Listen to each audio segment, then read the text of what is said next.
And welcome back to Radio Taiwan International. You're listening to Geek Out. What's your cup of tea, tickles your fancy, or floats your boat? Join us as we share passions from people in Taiwan and around the world. I'm your host, Michelle Chang, and today in the studio we have Herel Hughes.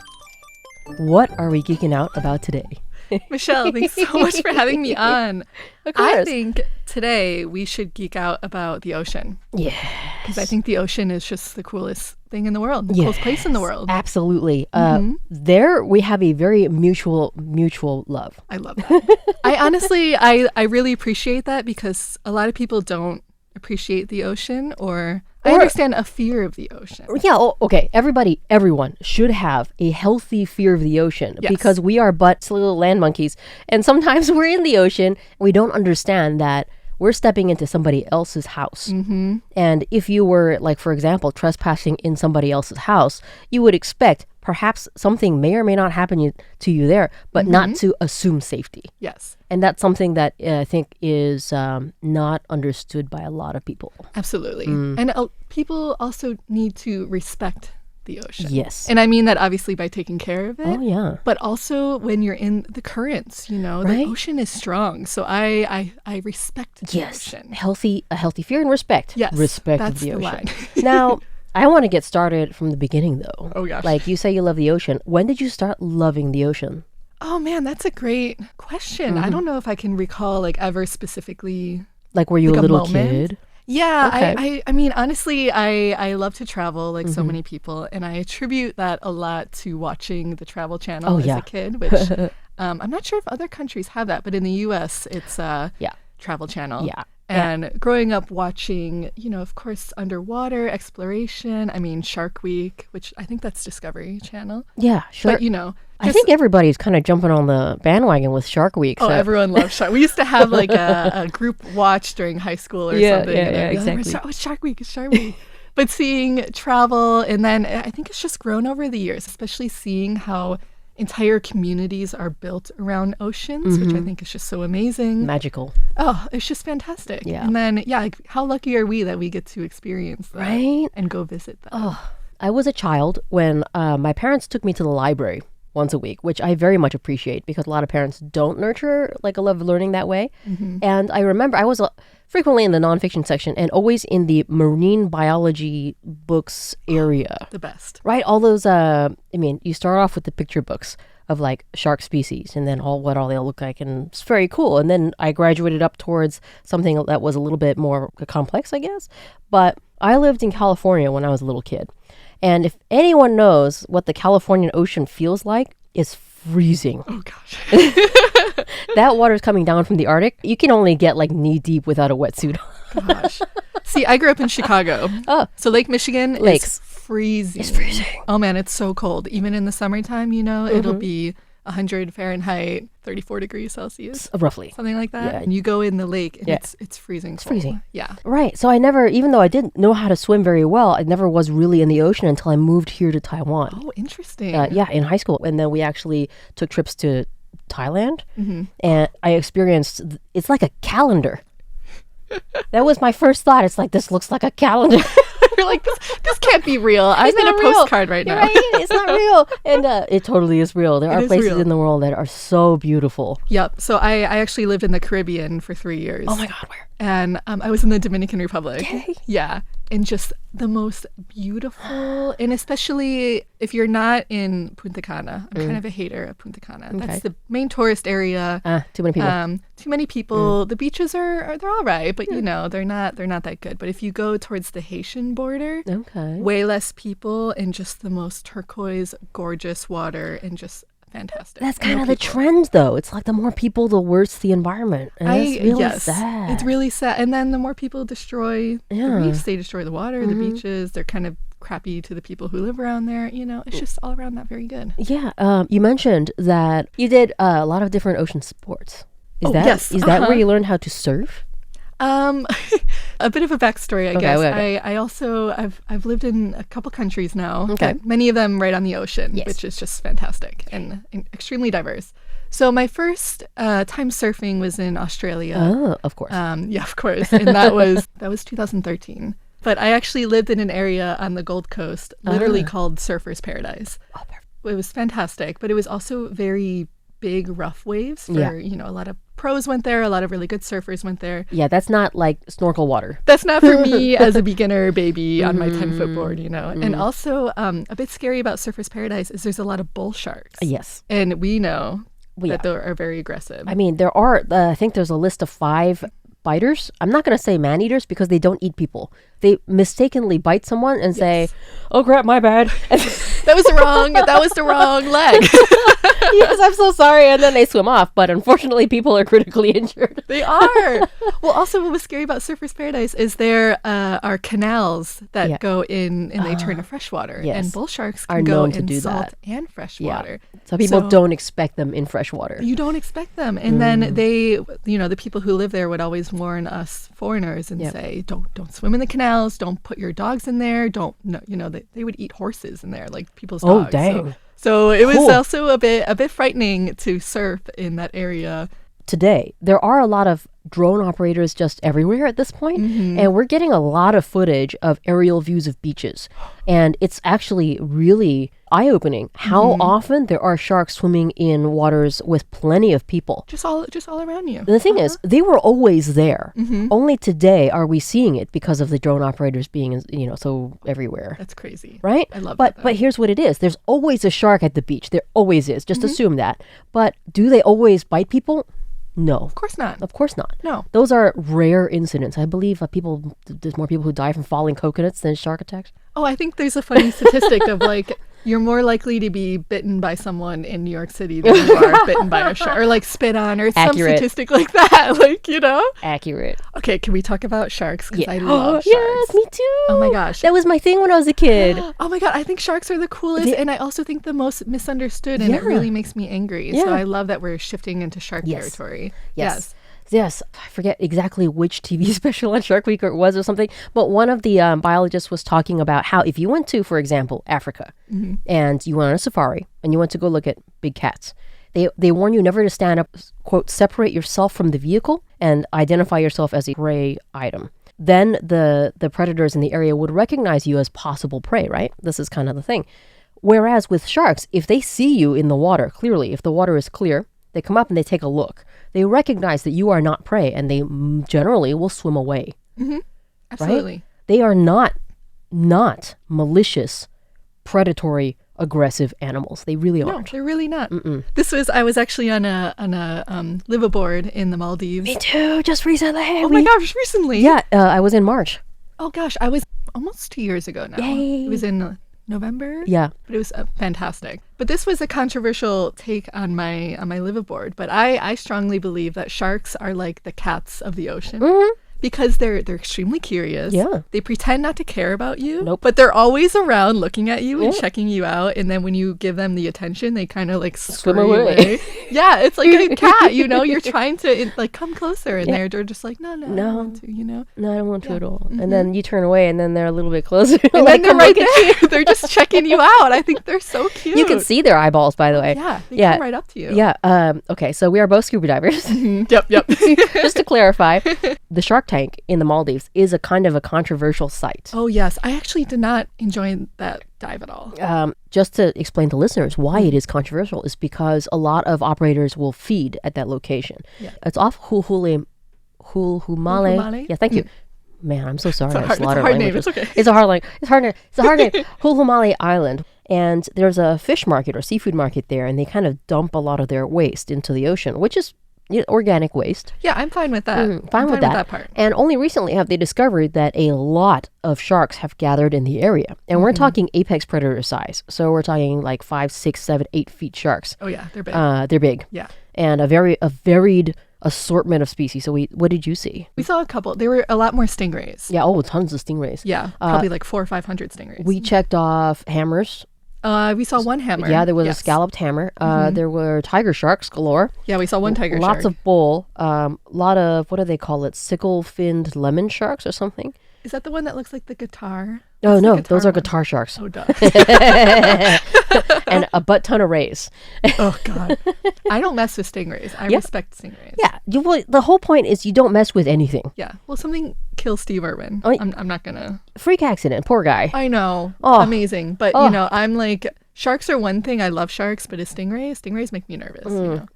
But yeah, they feed there also. A lot of operators will feed in order to draw the sharks in closer. And anytime you do that, then you're altering their natural behavior. And that's not, we shouldn't be doing that as divers. We're visitors. We should not be altering anything. I think there's a saying, take only pictures, leave only bubbles. Yes, I love that. That's what we should be doing. Yeah, right? Yeah, that's actually why I really didn't dislike, we did 2 dives there. And it felt like it was just a photo op. It was. And because, adrenaline rush photo op. They lift the feeding crate, I guess, and then all the stingrays like you were there for the feeding. Yeah. The operator that I went out with, shout out to White Pearl. That's a fantastic boat. Those operators are very anti-feeding, so we avoided the areas where they were feeding. I love that. Yeah. This was our last dives, and it definitely left a sour taste in my mouth because the rest of the trip was fantastic, like nothing else like that. Yeah. But this I was really not into. Yeah. Yeah. From a shark advocate point of view, that's not really a cool thing to do. No. It's more of a tourist gimmick than anything else. Exactly. And especially before the dive, they were all, bring your GoPro, bring your camera, we're going to do this. And it was just, I'm not exactly. Yeah. So, did you know there was an incident where some guy got his head bit and it went viral at the Shark Tank in the Maldives? Really? And it just went everywhere on social media for a while. And it made me actually quite upset because the whole story, because, social media clips it into a 3-second clip of a shark coming over and biting some dude's head. And if you watch the entire clip, he was waving his arms around for his buddy to take a video of. And he was not aware of his surroundings. And according to DiverNet, which is the diver's source for news, he was wearing a hood that looked like a clownfish. And I'm like, what level of idiot do you got to be? Literally, the dive site is called Shark Tank. And you're wearing a fish-shaped hood. Oh my gosh. That makes me... And then everyone blames the shark somehow. Exactly. Everyone blames the shark. Doesn't make sense to me. They're vicious or something like that. And I'm like, God. Are you serious? This guy was doing everything wrong. Everything wrong. Everything and he should wrong. know better. Exactly. You're diving in the Maldives. You have to be an experienced diver. You have to have at least 30 dives to go on a liveaboard. Yes. It was just so heartbreaking for me because that shark has been branded a man-eater. Exactly. But you also saw the shark bite him in the head and then immediately let go when he or she realized, wait a minute, this isn't what I wanted. No, this is plastic and we don't like that. So it's not a clownfish. What the heck? Yeah, you saw the shark's reaction, and it's obvious they're not vicious. They just make a mistake sometimes. My gosh. Okay, I have a funny shark story to counter that. So also on this liveaboard, we did the manta ray, at night where you all, oh my gosh, it was fantastic. Yes. But my favorite part of that, so in this dive, it's usually at night and you attract the mantas and then you all descend and then you kind of just kneel on the ocean floor. Yep. So that you can To clarify, mantas are drawn to, what are they called? Is it krill? Plankton. Thank you. That was the word.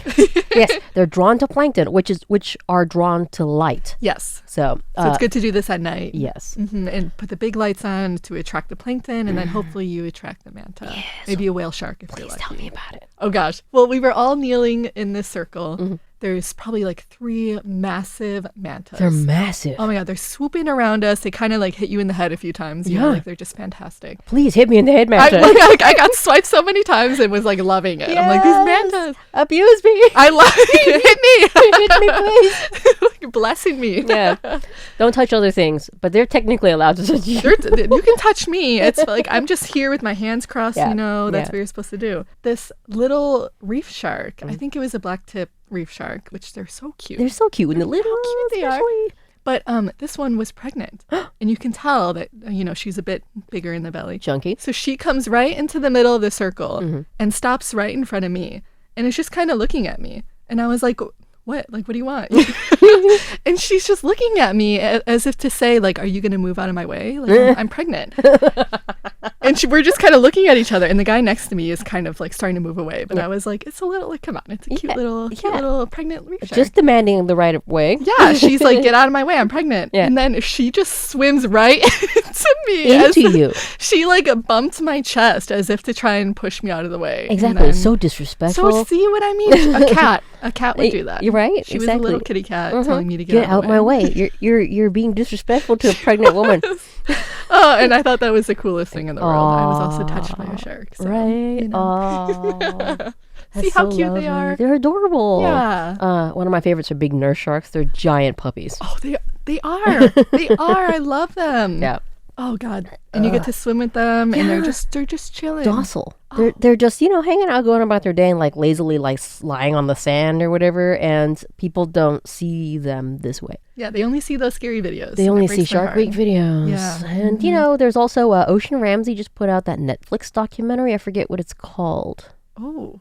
Is it the trawling one? No. It's specifically about sharks. Oh, okay. A lot of people are getting up in their face. Like there's a team of people who produced it, trying to say that, if you're advocating for sharks this way, then you're going to convince a bunch of people that it's safe to go in the water with sharks, which is true. It is if you do understand what you're doing. If you are aware of all of the behaviors that you should and shouldn't do, then it is fairly safe to be in water with sharks. Yeah. But the problem is there's a large percentage of idiots in the world. Oh, yes. I think we know that. Yes, we all know this. And what a lot of people are saying is you're going to convince these morons to go into the water and possibly hurt them or hurt themselves. Mm-hmm.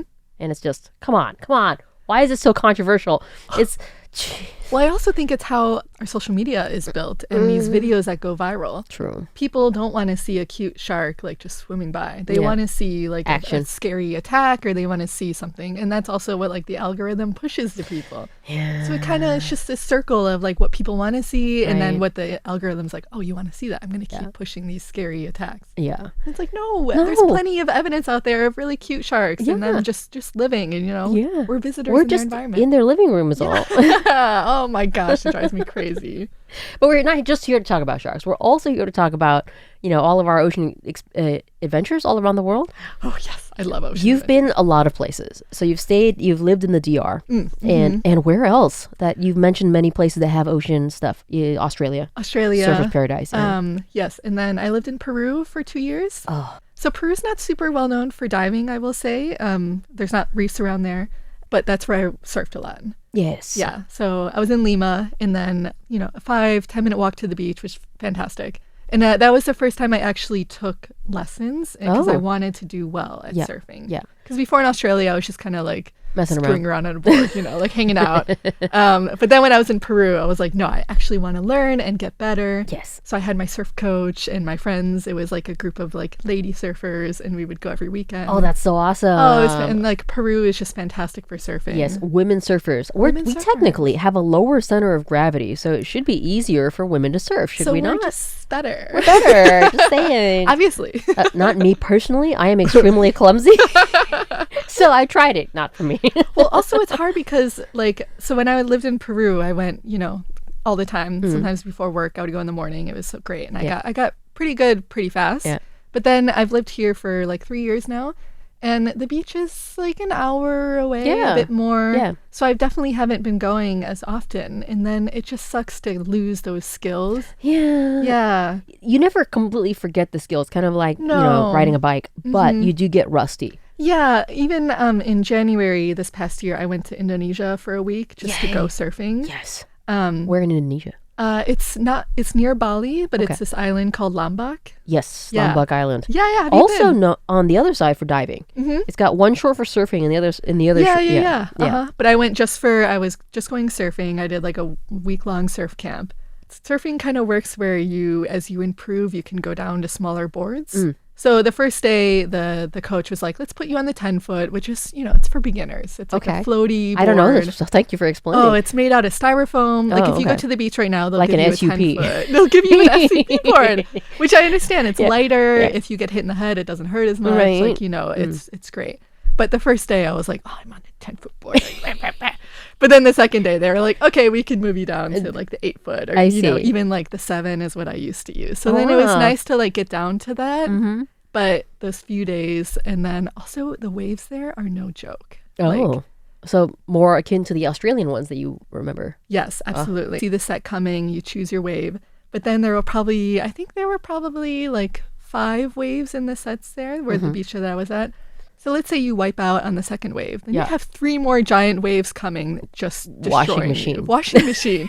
And you're just trying to get on your board and get out of the way also because other surfers are coming at you. Right. So there were a million party waves, as they call them, where there's, like 20 surfers on one wave, and a lot of them are beginners.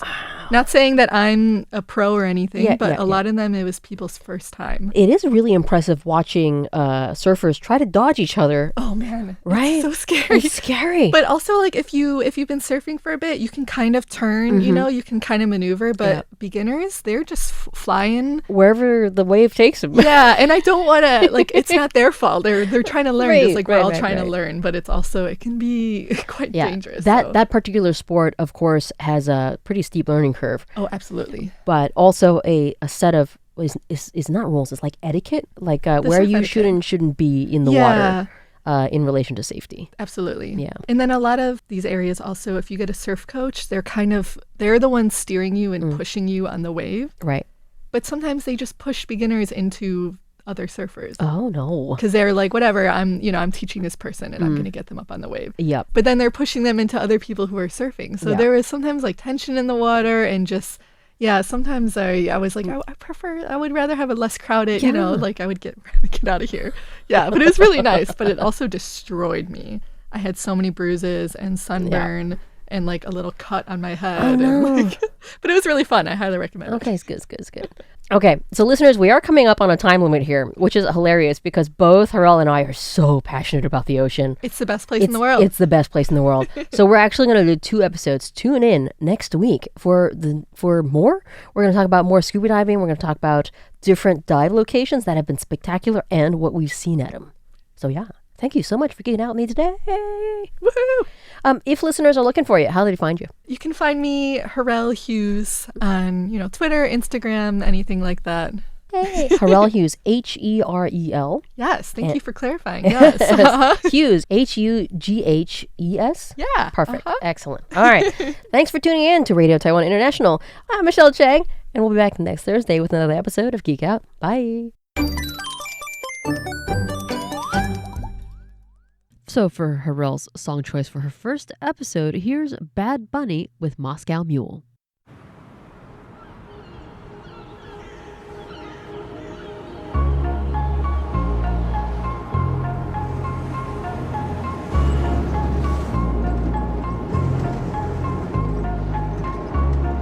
Si yo no te escribo, tú no me escribes. Ey. Si tú quieres te busco, yo sé dónde tú vives. Quizás hoy está borracía, pero por dentro tú tienes alegría. Si quieres te la saco, 2 tragos y sabes que me pongo bellaco. No somos nada, pero estamos envueltos hace rato.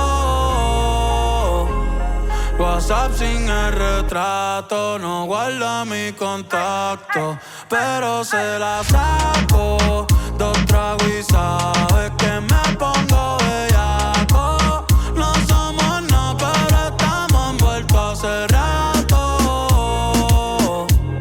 WhatsApp sin el retrato, no guarda mi contacto. Todo es underwater, baby, vamos pa'l cuarto quarter. En la Uru comiéndonos al pare. Te voy a dar duro pa' que no me compare. Ey, cuido con ese man que se va a romper. Ey, ese booty lo va a romper. Ey, yo no sé si yo te vuelvo a ver. Si mañana me voy a perder. Tú eres una player, me hiciste un crossover. Esta vez metiste, me diste game over. Porque no puedo olvidar el perreo aquel que se fue viral. Dime si mañana te vas a quedar. Después de la alarma te lo voy a dar. Ey, hoy tú no vas a trabajar, no. Si quieres te la saco, 2 tragos y sabes que me pongo bellaco. No somos nada, pero estamos envueltos hace rato. WhatsApp sin el retrato.